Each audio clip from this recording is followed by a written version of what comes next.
What's up, my friend? Abby here, and welcome back to Writer's Life Wednesdays. Today we are talking about one of my favorite subjects ever, backstory. More specifically, how to insert flashbacks to past events into your story without it seeming jarring, with it just seeming absolutely seamless and engaging to your reader. Flashbacks are kind of a tricky topic. A lot of people will tell you not to use them ever, but I violently disagree because when you think about it, flashbacks are essential bits of information from your character's backstory, which is the root of everything. It's the root system. It's the proverbial bottom of the iceberg. It's everything. Your characters are people. They have desires, fears, and misbeliefs, which all come together to create who they are and how they interact with the world and the plot. But they didn't just appear out of thin air with all this internal conflict. No, it came from somewhere. Just like you and me, your characters are a product of the decisions that they have made in life thus far. What's happened to them and how they've responded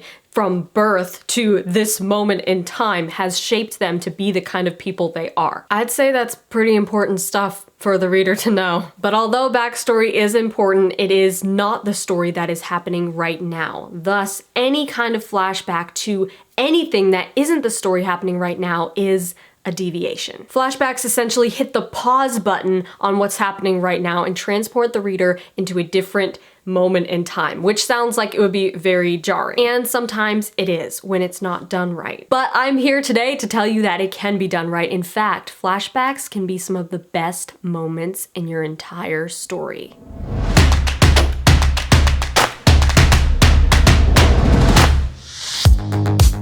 Okay, before we begin, I just want to give myself a little bit of credibility. I write flashbacks into pretty much every story I write. In fact, if I don't write flashbacks into a story, something feels off. In my debut novel, 100 Days of Sunlight, there are a lot of flashbacks. I won't spoil anything for those of you who haven't read it, but basically I have two protagonists, Tessa, whose big challenge and emotional journey is happening in real time, and Weston, whose big challenge and emotional journey happened several years before. Because I wanted to sort of parallel my characters' journeys, I decided to do a lot of flashbacks to Weston's backstory, specifically the events and decisions that made him who he is today. Yes, flashbacks can be risky because not everyone likes them, but I was so thrilled to see how many people loved the flashbacks in 100 Days of Sunlight, like specifically said in their reviews, oh my gosh, I usually hate flashbacks, but I love the flashbacks. I couldn't wait to read the flashbacks. The flashbacks were some of the best parts of this book.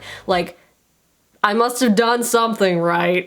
And that something is actually a very strategic process that I'm going to share with you right now. When is anything I do not a very strategic process? Let's talk about Newton's laws of motion for a second. Didn't see that coming, did you? You're like, am I on a writing channel? Yes, you're on a writing channel, don't worry. We're all good, it's good. It's pretty much universal knowledge that if you throw an object into the air, it will fall back down again. This is called the law of gravity.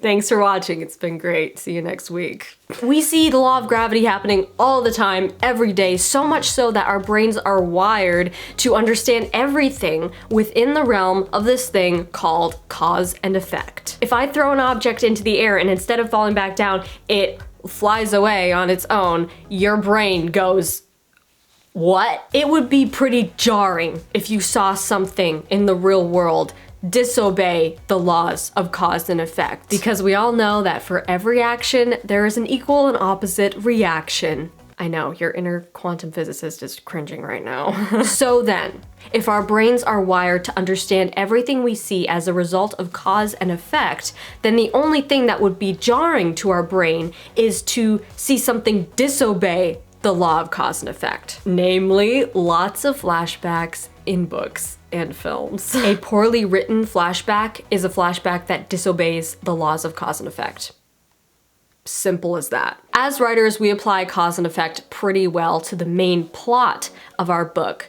One thing leads to another, every action is a reaction, it's all good. Most writers think that flashbacks throw a monkey wrench into cause and effect because it's not happening linearly in the timeline of your plot. Because of that, they think that flashbacks just mess everything up, and that's where they go wrong. Yes, a flashback will hit the pause button on your real-time story, but it doesn't have to stop the motion of cause and effect. How? The real-time events are the cause of a character having a flashback, which is the effect. If every flashback has a trigger that brings us into it and a significance that it has on the story after we come out of it, the reader's brain will never be jarred. Why? Because it's following this natural flow of cause and effect. Trigger leads to flashback, leads to change on how we see the story. It continues to engage our mind because we never stopped learning stuff that matters. That's the whole goal, making the flashback matter, which means there's something that has to trigger the flashback to even happen in the first place. There's a specific reason why the reader is being told this information now, because it directly correlates to something happening in the present moment. And this cause needs to be clear so that we know from the second the flashback begins why we're going into it. As the flashback unfolds, we need some sense of how it's relating to the story that's been put on hold. And when the flashback ends, we have to immediately see how this information it provided affects the story, how we see the story from this point onward. A flashback should give us information that without it, we wouldn't really understand fully what's happening right now, or just information that enriches what's happening right now and gives it more depth and meaning because of what happened in the past. So ask yourself, why does your flashback matter? What's the trigger and what's the significance? What's its cause and what's its effect on the story going forward? A flashback can also give information that's going to be significant later on, but not just that. It has to have a trigger, a cause. Otherwise, it's like a random floating object defying the laws of gravity, and your brain is like, what the heck? Question first, answer second, not answer first, question second. Makes sense? Here's another cool thing that you're playing off of here. Feeding curiosity. This is why info dumping and exposition doesn't work in a lot of stories, because the reader isn't actually curious to know any of this information. We're just being force-fed it. But if you can get your reader curious and asking questions, then you give them the backstory, flashbacks, exposition, whatever it is. Now you are feeding their curiosity. You are satisfying their hunger for this information. So that's the strategy that I always use when I write flashbacks into my story. I test them against this process and see if they hold up and if I can actually insert them into the story if it makes sense. And a lot of times the flashback is just copy and pasted from the backstory that I've already written before I even started writing the first draft of the book. So if you've seen and followed my character creation series, you might have written a whole bunch of juicy backstory for your characters. I hope you did. And you can actually take these exact scenes, these exact pivotal moments in time and flash back to them so that you give your reader a better understanding of why everything matters in the current story. Your character's past has shaped them to be the person they are today. Just like you and I, they have literal neurological connections in their brains telling them what is true and false. So you obviously have to figure out your character's backstory, especially the pivotal moments in their backstory that changed everything, the moment when they accepted something that's a lie as their truth, their misbelief, and now they base everything, their goals, their fears, their desires, off of that misbelief. But that is all stuff that you will get in the character videos, so I won't go into it here. Let's recap what we learned about flashbacks today. A flashback needs to have a cause to trigger the flashback and an effect it has on how we see the story. A flashback should give insight into the character's past and meaning to the way they are today, give information we need in order to make sense of the real-time story,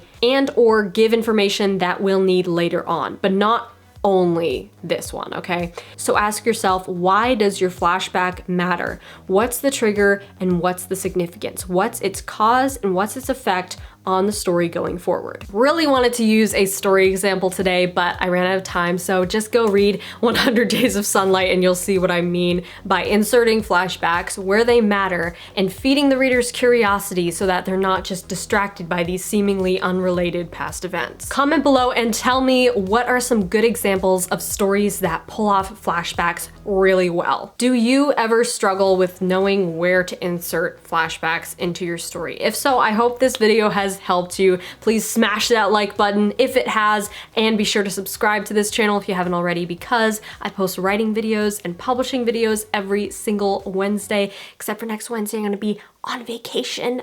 Also, be sure to check out my Patreon, because that's where we go beyond videos and take storytelling to the next level. The Patreon community is not only the best way to support what I'm doing here on YouTube, but also connect personally with me and get better guidance on your story. So go to patreon.com/Abbie Emmons and check out all the awesome extra content that I've made for you. Until next week, my friend, rock on.